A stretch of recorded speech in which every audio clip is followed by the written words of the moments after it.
Hello 大家好，我係 Nicky 小何。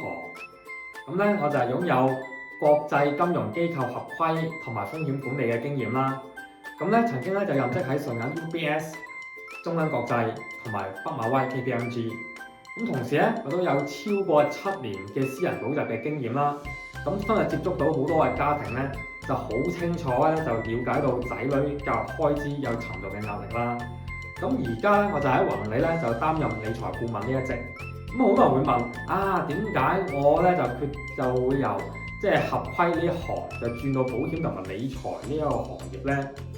其實原因就係我就相信結合喺我過往嘅大行嘅經驗啦，同埋保險服務係可以幫到更加多嘅家庭就去做好教育規劃、財富傳承嘅規劃，同埋就係稅務嘅規劃啦。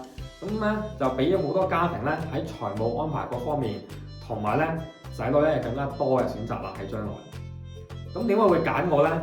正如我啱我所講啦，我就係擁有國際金融合規同埋服務內地客戶嘅經驗啦。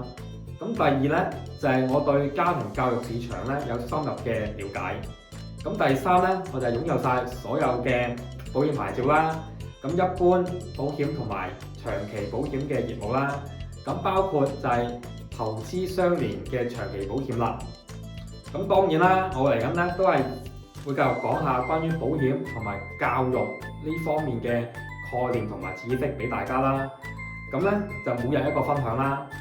如果你有仔女嘅教育開支嘅問題，或者你係有家庭財務嘅策劃嘅一啲問題啦，歡迎你隨時揾我啦。